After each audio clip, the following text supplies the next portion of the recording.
भाषणांमुळे काही प्रमाणात गरम झालेला आहे। पावसाने थोडासा गार करण्याचा प्रयत्न तिथे केला आहे, पण तरी सुद्धा एक दोन घोषणा आपण घेऊया। विद्यार्थी एकजुटीचा आहे, एवढा कमी आवाज कसा चालेल? शेवटपर्यंत म्हणजे त्या पोलीसची गाडी दिसती का तिथपर्यंत हात वर करून विद्यार्थी एकजुटीचा, विद्यार्थी एकजुटीचा असा आवाज असेल तर आपली कामं नक्कीच होणार। मी सांगतो तुम्हाला, एकदा सुरुवातीला महाराष्ट्र राज्य विद्यार्थी कृती समिती स्पर्धा परीक्षा बचाव आंदोलन यांनी हे आंदोलन इथं घेतलं आणि तुम्ही एवढा मोठा प्रतिसाद दिला, त्यासाठी या समितीचे आणि तुमचे सर्वांचे टाळ्या वाजून इथं सत्कार झाला पाहिजे। विठ्ठल भाऊ गांगे सरांना मी सोशल मीडियावर बघितले, भारी बोलतात, आपल्या मनाला भिडणारं बोलतात आणि एवढं ते जे काय बोलतात ते आपल्याला का भिडतं त्याचं प्रमुख कारण ते आपल्यातले एक आहेत, सामान्य परिवारातले आहेत। जेव्हा जेव्हा तुम्हाला संघर्ष करण्याची वेळ येते तेव्हा कांगणे सर तिथं पुढाकार घेतात, आतापर्यंत पुढाकार घेतला, याचाही पुढे पुढाकार घेतील असा विश्वास इथं व्यक्त करतो। अभिजित भाऊ दिप्ती इथे आले, तुमच्या सर्वांसारखे सामान्य परिवारातले कष्ट करून आपल्या देशामध्ये शिकले आणि एक स्वप्न घेऊन अमेरिकेमध्ये गेले होते, पण त्यांना जेव्हा जाणवलं की इथे असणाऱ्या विद्यार्थ्यांवर अन्याय होतो, युवांवर अन्याय होतो, जास्त पगाराची नोकरी सोडून ते आपल्या मायदेशी आले। त्यांचा एक मोठा टाळ्या वाजून सत्कार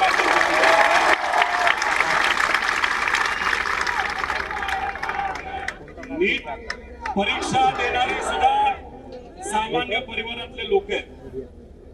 कुठंतरी वय खेळायचं बागडायचं असतं, तिथं ते अभ्यास करतात, मोठी मोठी फी देतात आणि मग कुठंतरी आपल्या आई वडिलांचं स्वतःचं डॉक्टर बनण्याचं स्वप्न पूर्ण करण्याचा प्रामाणिकपणे प्रयत्न करतात। पण दुर्दैव असं 24 आणि 26 या दोन्ही वर्षी नीटचा पेपर फुटला आणि एका पेपरची किंमत ही 80 लाखावर त्या ठिकाणी गेली। फक्त श्रीमंतासाठी आणि पैशावाल्यांसाठी ती परीक्षा घेतली गेली आणि त्याच्या विरोधात अभिजित भाऊ आणि त्यांचे सर्व सामाजिक कार्यकर्ते त्या ठिकाणी लढतात। मी पूर्णपणे तुमच्या सर्वांच्या उपस्थितीमध्ये त्यांच्या आंदोलनाला इथं पाठिंबा देतो आणि नक्कीच ते आंदोलन आणि त्यांना एक गोष्ट मात्र सांगतो, पुढच्या काही दिवसामध्ये जे मंत्री पाय उतार झाले पाहिजे त्यासाठी तुम्ही प्रयत्न करतात, आम्हाला जे कळालेलं आहे 100% त्यांना पाय उतार व्हावंच लागेल। रविराजराव साबळे भाऊ बोलायला एकदम भारी, कधी हसून हातात घेतात, शेतकऱ्यांसाठी लढतात, विद्यार्थ्यांसाठी लढतात आणि आक्रमक पद्धतीने लढतात। आता कांगणे सर आणि साबळे भाऊंचं सोशल मीडिया अकाउंट हे बंद केले, तुम्हाला माहिती आहे ना? बंद करून सुद्धा तुम्ही जो पाठिंबा दिला, तुम्ही जे भक्कमपणे या दोघांच्या पाठीमागे राहिला त्यासाठी मनापासून आपल्या सगळ्यांचे आभार व्यक्त करतो। कराळे सर भाषा लय भारी वाटते मला, त्यांची आक्रमक बोलतात, लढतात आणि भ्रष्टाचार झाला तर तुमच्या बरोबर ते प्रामाणिकपणे तिथं राहतात। काल परवा वर्ध्यामध्ये मोठं आंदोलन अशाच पद्धतीचे एमपीएससी विद्यार्थ्यांच्या पाठिंब्यासाठी आणि टीईटी परीक्षाचा पेपर जो फुटला यासाठी कराळे सर तिथं विद्यार्थ्यांबरोबर उतरले होते। त्यांचं मी मनापासून छत्रपती संभाजीनगरच्या या सर्व विद्यार्थ्यांच्या वतीने या ठिकाणी आभार व्यक्त करतो। त्याच्याबरोबर आशिष मगर सर असतील, रविकांतजी तुपकर असतील, माजी आमदार सुनीलजी भुसारा असतील, बाबासाहेबजी शिंदे सर असतील, त्रिशूलजी पाटील असतील, शिवराज भाऊ मोरे असतील, त्याच्याबरोबर इतरही सर्व जे आपल्या या समितीचे पदाधिकारी प्रमोद पाटील, संग्रामभाऊ सूर्यवंशी, किरणजी निंबोरे, सर्वच मान्यवर मला या ठिकाणी बोलवलं, त्यासाठी मी मनापासून आपल्या सगळ्यांचेच आभार व्यक्त करतो. आणि तुम्ही बोलवलं नसतं तरी मी इथं आलो असतो.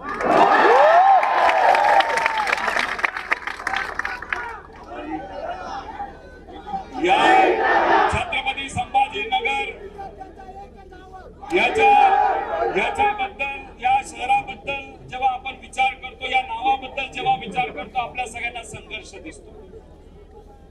छत्रपती संभाजी राजांनी परप्रांतीयांचं आपल्या स्वराज्यावर जे काय आक्रमण होत होतं त्याच्या विरोधात लढा उभारला, संघर्ष केला. आपल्या जवळच्या लोकांनी गद्दारी केली, आपल्या सिस्टमच्या विरोधात सुद्धा त्यांना संघर्ष करावा लागला. तसंच तुमची परिस्थिती आहे. हे जे पेपर फोडणारे लोक आहेत ते सत्तेतले लोक आहेत, त्यांना आपण परप्रांतीय बोलायला काही हरकत नाही. आणि आपल्याला दुसरी कुठली अडचण आहे? आपली आर्थिक अडचण, आर्थिक ताण. आपले आई वडील कष्ट करतात, शेतामध्ये राबतात, शेती करतात, मजुरी करतात, कसा तरी पैसा गोळा करतात आणि त्यातून कशी तरी तुम्ही फी देता. परीक्षेची फी असेल, नाही तर क्लासेसची फी असेल, पण प्रामाणिकपणे अर्ध जेवण खाल्लं तरी चालेल, पोहा खाऊन अख्खा दिवस काढला तरी चालेल, चहा बिस्किट खाऊन दिवस काढला तरी चालेल, पण आई वडिलांचं स्वप्न हे पूर्ण झालं पाहिजे.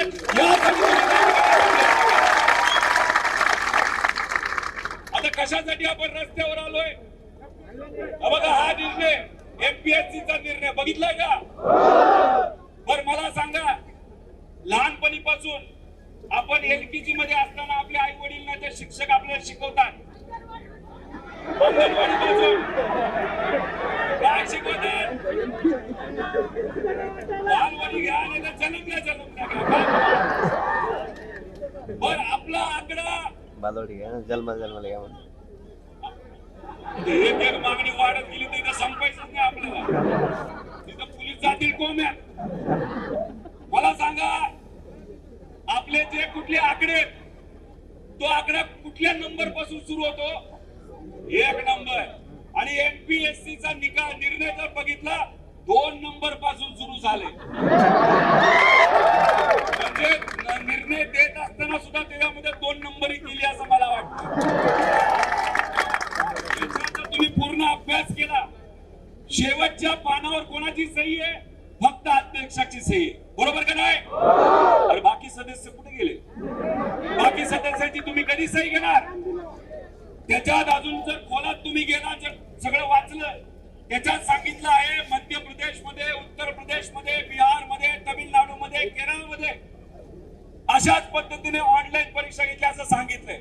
हे साप चुकीचे, हे साप खोट आहे. मी तुम्हाला सर्वांना सांगतो, या सर्व राज्यांमध्ये येणाऱ्या महिन्यांमध्ये ज्या परीक्षा घेतल्या जाणार आहेत त्या सगळ्या ऑफलाईन पद्धतीच्या आहेत.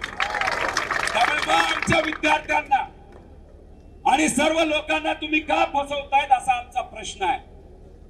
त्याच्याच बरोबर तुम्हा सर्वांना सांगतो, तुम्ही तुमच्या हक्कासाठी लढता, आम्ही तुमच्या बरोबर आहोत, पण सुप्रीम कोर्ट सुद्धा तुमच्या बरोबर आहे. त्याचं कारण सांगतो. एक शब्द लय भारी आहे, गोंडसे, नॉर्मलायझेशन. अभिजित भाऊ, तुम्ही अमेरिकेतून आलेला आहे. अमेरिकेतल्या लोकांना आणि खास करून ट्रम्प वाल्यांना, ट्रम्प माशे कुणी असतील, ट्रम्प तात्या, त्यांना आपल्या प्रधानमंत्री साहेबांच्या अडचणी माहिती, मनात काय हे माहिती आहे, त्यांना बऱ्याच गोष्टी माहिती आहे. पण त्या ट्रम्प तात्याला तुम्ही जर विचारलं हे नॉर्मलायझेशन काय, तर ट्रम्प तात्या सुद्धा डोक्याला हात लावून बसेल. कोणाला कळलंय काय? काही दिवसांपूर्वी अधिकाऱ्यांना भेटलो, त्यांना विचारलं हे नॉर्मलायझेशन काय? ते म्हणले नाही नाही महत्वाचे म्हणले याला फॉर्म्युला वगैरे काय आहे का? नाही नाही महत्वाचे. अरे मला काय कळलंच काय? आता 2 दिवसापूर्वी पुण्यामध्ये तुमच्यासारख्या काही विद्यार्थ्यांची चर्चा करत होतो. तुम्हाला माहिती काय, महिन्यांपूर्वी तलाठी भरती झाली का नाही आली? लय भारी झाली ना? फुटला का? काय नाव निघालं होतं 40 लाख 50 लाख, पण त्याच्यामध्ये मार्क किती पर्यंत होते फायनल 248 विद्यार्थ्यांना किती मार्क मिळाले म्हणजे 288 आमदार आणि निवडून किती आले तर 300 असं होतं का?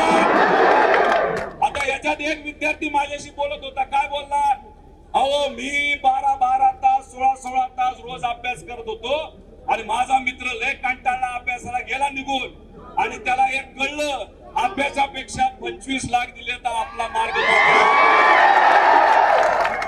आणि पैसे दिले आणि हा मात्र बिचारा नापास झाला, अभ्यास न करणारा 25 लाख रुपये देऊन पास झाला, अशी परिस्थिती आहे.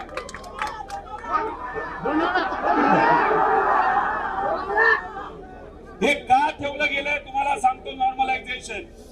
त्याच्यामध्ये आपल्याला कन्फ्युजन व्हावं. तुम्ही जर बघितलं असेल, एक मुलगा मला बोलला, मी अभ्यास करायचो कितीतरी तास, मी तिथं लायब्ररी मध्ये बसायचो, मला मार्क पडले 92 आणि नॉर्मलायझेशनली ते झाले 110 आणि माझा भाऊ पुस्तक सुद्धा उघडत नव्हता, तो बसायचा दुकानावर आणि वेळ आहे म्हणून दिली परीक्षा, त्याला मिळाले 80 आणि नॉर्मलायझेशनच्या नंतर तो गेला 160च्या पुढे. काय हे, जेव्हा तुम्ही OMR म्हणतात ना, त्या परीक्षेमध्ये ब्लॅक अँड व्हाईट असतं सगळं, बरोबर का नाही? त्याच्यात कुणी गांडवागंडी करू शकतं का? गेल्या 25 वर्षामध्ये MPSCचा एक तरी पेपर फुटलाय का? आणि मग तशा पद्धतीने त्या ठिकाणी जर तुमच्यावर अन्याय झाला तर तुम्ही तुमचा कागद आन्सर शीट घेऊन कोर्टामध्ये जाऊ शकता, आयोगामध्ये जाऊ शकता, जाता का नाही जाऊ शकता? पण मग काय, त्याला पर्याय काढून यांनी नॉर्मलायझेशनचं एक मोठं काहीतरी कॉन्सेप्ट आणले आणि मग त्याच्या मागे लपून ज्या लोकांकडनं पैसे आले, ज्या लोक आपल्या विचाराचे आहेत, अशा लोकांना आत घेतलं जातं, दाखवलं जातं की नॉर्मलायझेशन झाल्यामुळे त्यांना जास्त मार्क पडले. अन्यायकारक आहे का नाही? आहे का नाही सांगा मला तुम्ही सांगा, जर पैसे देऊन एखादा अधिकारी माणूस झाला तो उद्या एखाद्या गरीब शेतकरी मजूर सामान्य व्यक्ती त्या अधिकाऱ्याकडे गेला, फुकटात सेवा देणार आहे का? पैसे घेणार का नाही घेणार? मग हे फक्त विद्यार्थ्यांची लढाई नसून सिस्टम मध्ये पैसे देऊन जे कोणी अधिकारी होतात त्यांच्या विरोधातली ही लढाई आहे. त्यासाठी ही लढाई अतिशय महत्वाची आहे. तुम्ही बघत असाल एका आमदाराची किंमत किती, एका खासदाराची किंमत किती, पण एवढे पैसे तुमच्याकडे आहेत ना?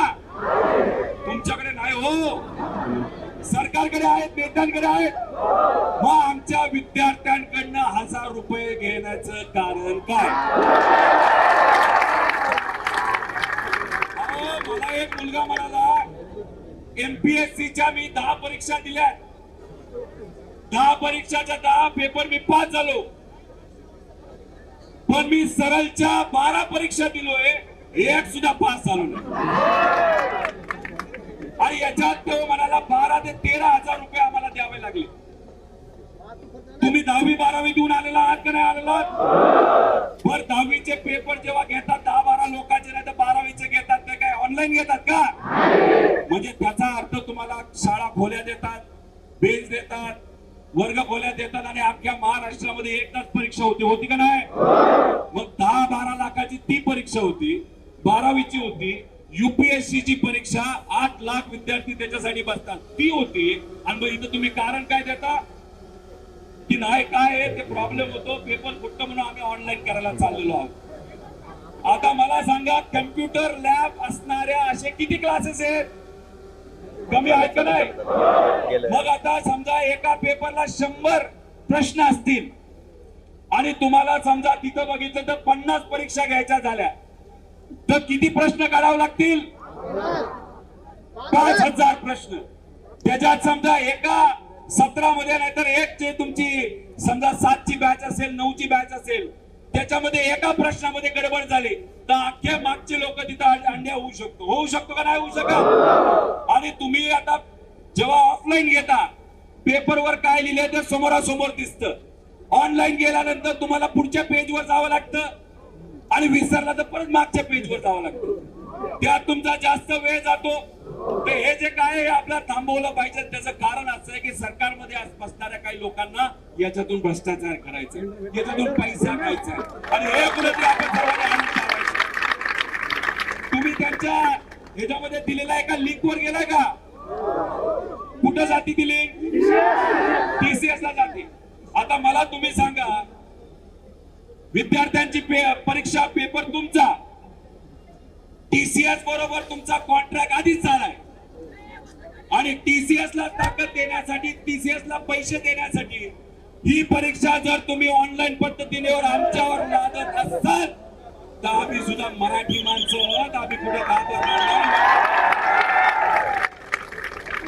टीईटीच्या परीक्षेचं काय झालं? 6.5 लाख विद्यार्थी बसतात.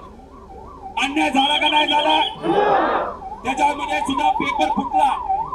दुर्दैव असं की काही लोकांनी मला सांगितलं की मंत्री महोदयांना सुद्धा माहित नव्हतं पेपर फुटला. त्याचं कारण असं आहे, त्यांच्या खात्यामध्ये त्यांना कुठंच अधिकार नाहीये. दुसरीच लोक त्याच्यामध्ये तिथे लक्ष देत आहेत. त्यामुळे आपल्याला टीईटी पेपरला बसणारे आमचे जे पुढचे सर्व शिक्षक आहेत त्यांच्या पाठीमागे आपल्याला राहायचं का नाही राहायचं? पण टीईटी वाल्या सगळ्या विद्यार्थ्यांना मला सांगायचंय, MPSC परीक्षेसाठी हे जे सर्व विद्यार्थी लढतायत त्यांच्या पाठीमागे तुम्ही राहणार का नाही राहणार? बरं, आपले काही विद्यार्थी नीट परीक्षेसाठी बसतात, तिथे पेपर फुटतो, त्यांच्या पाठीमागे तुम्ही सर्वजण संघटित राहणार का नाही राहणार? कारण का ही लढाई तुमची, आपल्या सगळ्यांची, आणि आपण सर्वजण विद्यार्थी म्हणून या सर्वच विद्यार्थ्यांच्या पाठीमागे त्या ठिकाणी राहिलो तर नक्कीच कुठं ना कुठेतरी आपल्या सर्वांना यश मिळण्याशिवाय राहणार नाही. आता आज इथं आंदोलन झालं, नंतर ही कृती समिती आपल्या सर्वांना मार्गदर्शन करेल पुढचं आंदोलन कुठे. पण मला असं वाटतं त्याच्या आधी एक स्टॉप आपण पुण्याला घेऊया. पुण्याला घेऊया ना. आता वारी कधी संपते पुरी? 24 तारखेला. 24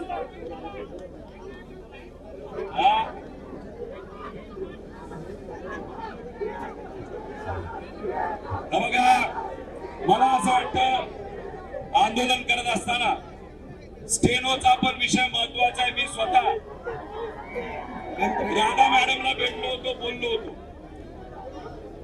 मंत्र्यांना भेटलो. त्यांनी जो युक्तिवाद मला दिला, त्यांनी मला सांगितलं काय झालंय, आर्टिफिशियल इंटेलिजन्स आलेला आहे. आता फोनवर बोललं तरी टायपिंग होतं, मग टायपिस्टची काय आपल्या जरूरत आहे असं त्यांनी मला सांगितलं.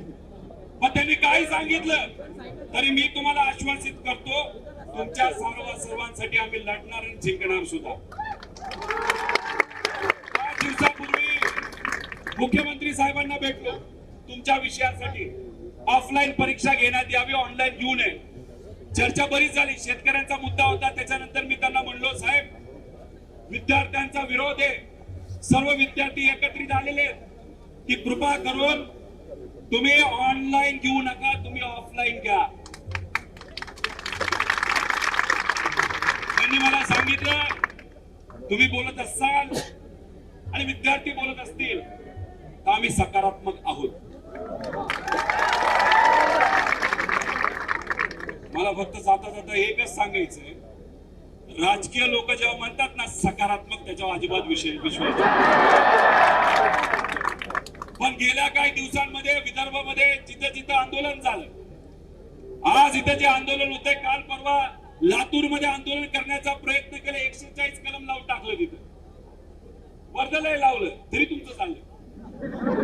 आता पोलीस प्रशासनाला आणि CM साहेबांना आणि मंत्र्यांना पण सांगतो, पुढचं आंदोलन हे सर्व विद्यार्थी पुण्याला घेतील. तुम्हाला किती पोलीस आणायचे तेवढे आणा, तुम्हाला किती ताकद लावायची तेवढे.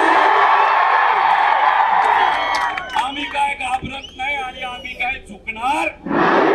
काय डायलॉग आहे ते कुठल्या तरी पिक्चरला,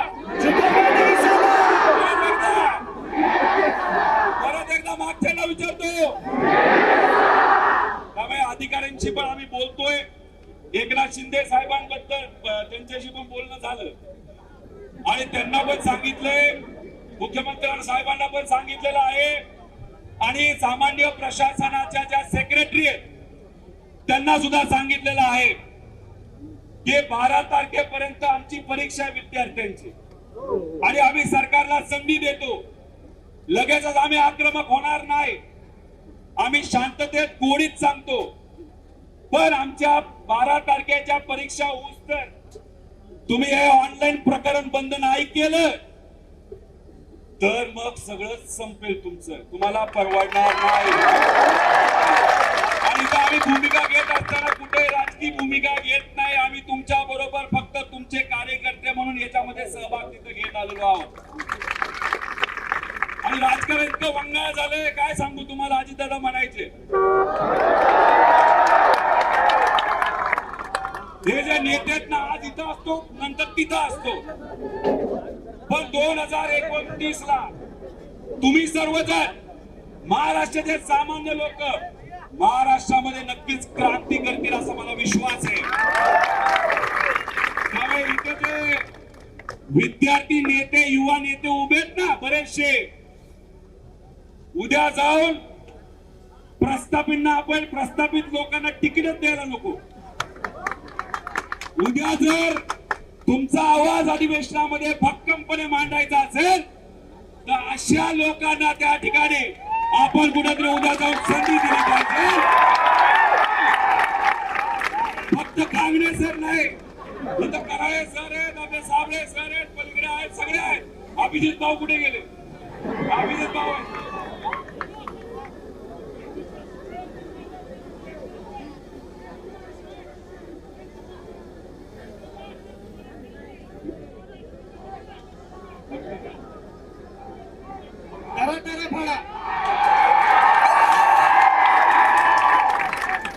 बघा एमपीएससी कोणाच्या तरी सांगण्यावरनं दुर्दैवाने त्या ठिकाणी चालते.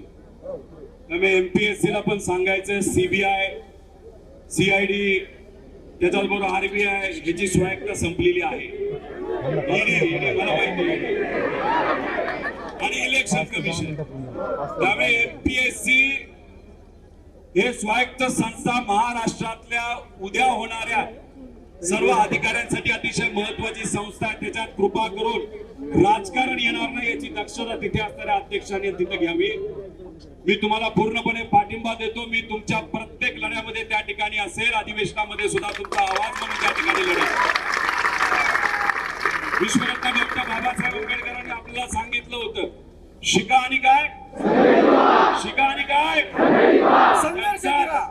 त्यांचाच विचार पुढे घेऊन जात असताना आता आपल्याला बोलावं लागेल शिका संघटित व्हा रस्त्यावर उतरा आणि संघर्ष करा. त्यामुळे तुम्ही सर्वजण आलात. पाऊस असताना सुद्धा एवढ्या मोठ्या संख्येने इथे उपस्थित राहिलात त्यासाठी मी आपल्या सर्वांचे आभार व्यक्त करतो. एमपीएससीचा पण मुद्दा महत्वाचा नीटचा पण मुद्दा महत्वाचा आणि आमच्या पोलीस भरतीचा कारण तिथं पेपर फुटला होता कारण का वर सगळेच रे बाबा सगळेच. त्यामुळे तुम्ही बघा हे असंच ऑनलाईन काहीतरी करायला गेले. पोलीस भरतीची लोक इथे एसआरपीएफचा एक पेपर कुठला होता माहिती ना. हे कुठला तरी क्लास कुठला काढला काय माहित. 75 सगळे क्वेश्चन 85% सगळे तिकडचे प्रश्न काय असेल ते तो फुटला. तलाठी फुटला. आता पुणे महानगरपालिकेचा जेईचा पेपर फुटला. अरे किती म्हणजे काय झाले हे सरकारच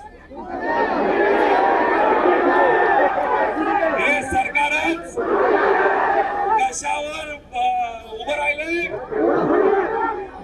पक्ष नेते आमदार खासदार त्यामुळे यांना काय वाटतं की पेपर फुटला पाहिजे. अरे तुम्हाला काय वाटतं त्याच्यापेक्षा आमच्या विद्यार्थ्यांना काय वाटतं हे महत्वाचं आहे. आम्हाला वाटतं हे ऑनलाईन परीक्षा तिथे लोक आमची ऑफलाईन तिथे पाहिजे. आणि हेच बोलत असताना उद्या जाऊन जेव्हा केव्हा संघर्षाची वेळ येईल ना तुम्हाला आपल्या सगळ्या रस्त्यावर उतरावं लागेल. आता खरं तर क्रांती चौकामध्ये मोठं आंदोलन होणार होतं.